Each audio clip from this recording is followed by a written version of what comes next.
What's up, family? Fairweather Rider coming at you with another ride here. This time I'm on the Indian Springfield.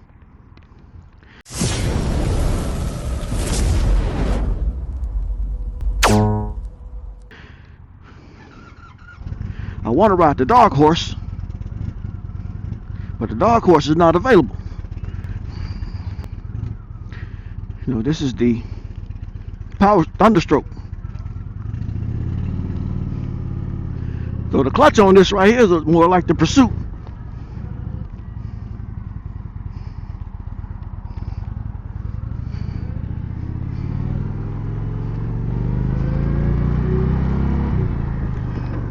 But again, it does not come with a hill shifter.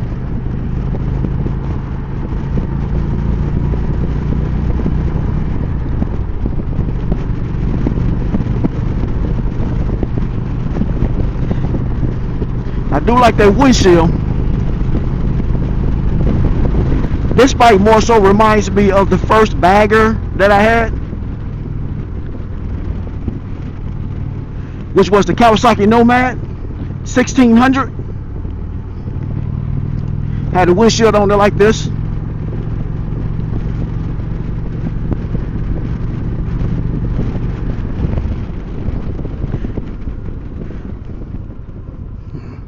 Riding all these bikes kind of helped me appreciate the wind protection that I get while I'm on that Indian Pursuit. I did not get the same wind protection that I get on the Indian Pursuit when I was on that Chieftain Dark Horse, or that Chieftain, not Dark Horse.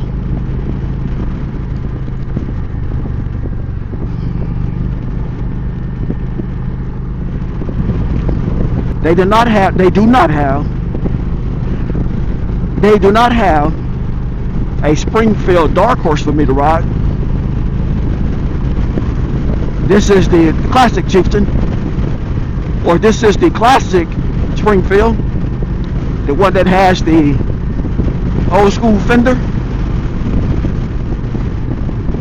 And I really wanted to ride that Springfield Dark Horse because the Springfield Dark Horse have different bars. I think they come with like mini ape hangers about 10 inches.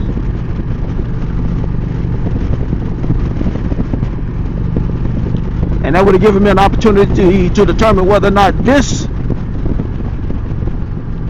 is a motorcycle that I should add to the short list of bikes that I am considering when it's time for me to add another horse to the stable.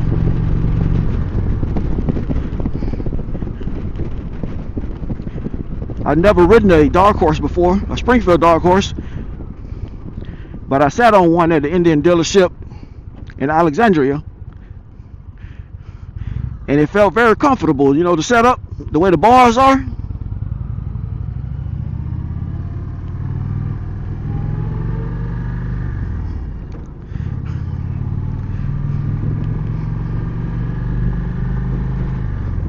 Something else that I noticed about this bike and the Chieftain that I think is a little different from the Pursuit, maybe even a Challenger model, is that I feel like I have more room on the Challenger Pursuit models versus me being so close this way.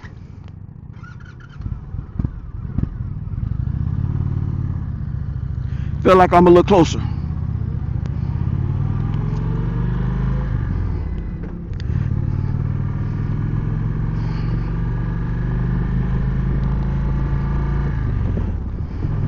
Even though the bars on this bike are a little low, I do like how they're pulled back closer to me.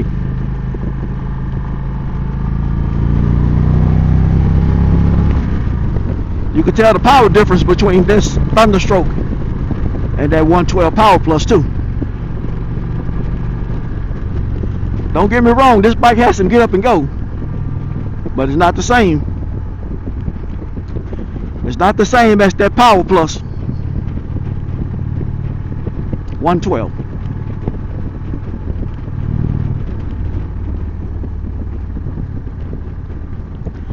But I would feel comfortable taking this bike out on some short adventures maybe when I'm riding within the state of Louisiana, or maybe going a state or two over. But when I'm going for a long distance ride, like I did when I did that iron butt from Louisiana to El Paso, I'm taking a Pursuit on that trip 10 out of 10 times.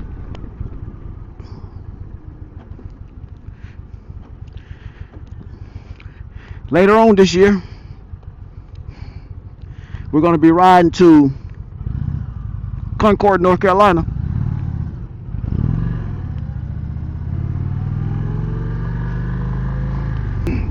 And if I can get all the dots to line up for me, I might be putting that Pursuit on the highway to Knoxville, Tennessee, or St. Louis, Missouri, during that first weekend of June. I'm still trying to decide if I want to make that ride to Sturgis from where I am. It's probably about 1,400 miles. So it's definitely going to be a 2-day trip.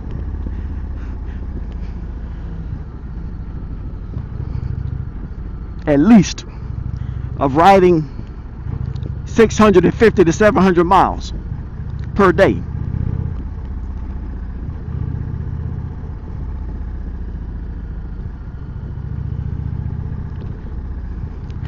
So it's definitely going to be a hump.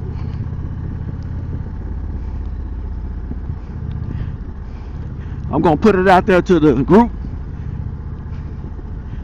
Or if you're listening to this video, or if you're looking at this video and you live in central Louisiana and you plan on riding to Sturgis and don't mind having an Indian Pursuit rider in the group with you, let me know. Put it in the comments. Maybe we can get together and roll out to Sturgis together.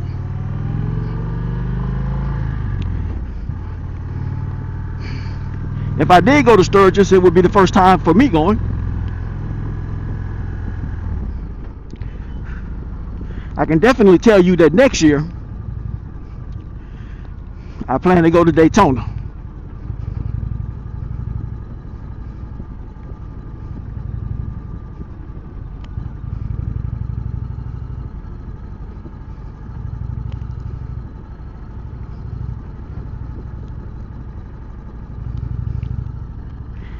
I've looked at several videos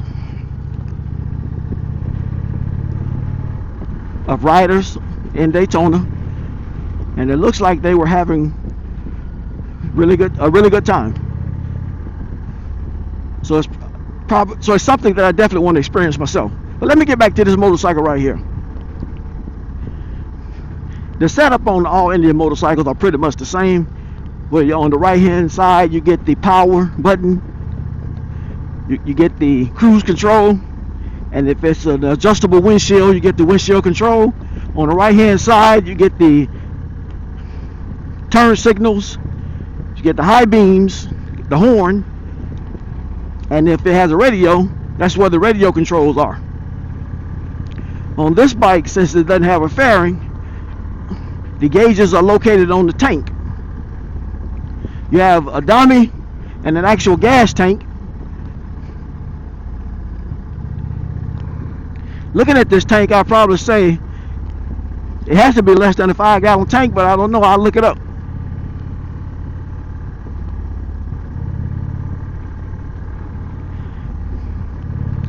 But if you look at the tank, it gives you the total miles, the time, the gear, and up here you have the temperature control and the fuel gauge. Or is that the fuel gauge? Lets you know that this bike is full. Comparing this to my Indian Pursuit, you know what, the Indian Pursuit has the fuel gauge, the miles to empty, and of course there's a disconnect between the miles to empty and the fuel gauge and what's actually in the tank. I don't know if it's the same with this motorcycle or if it's just something unique to my Pursuit.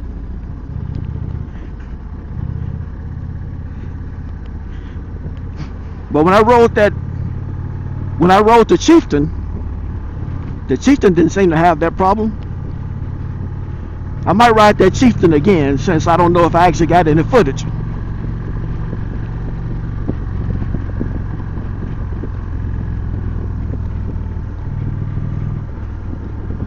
But this could be a fun bike to ride.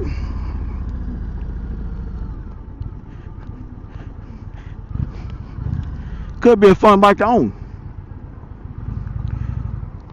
Have to see if I'm gonna put it on my short list.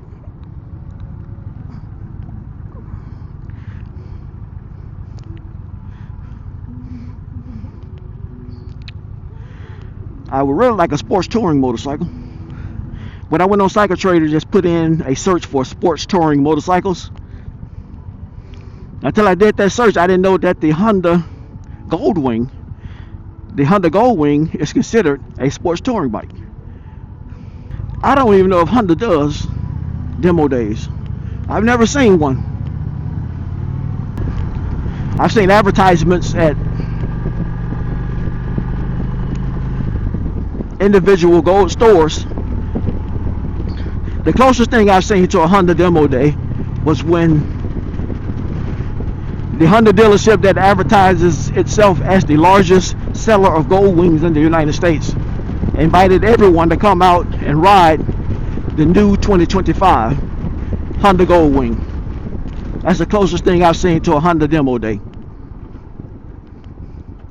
So I'm not even sure if Honda even does demo days, but I'm going to be on the lookout just in case.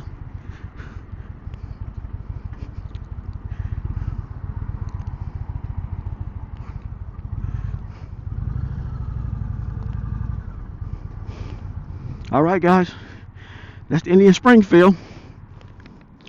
Nice bike.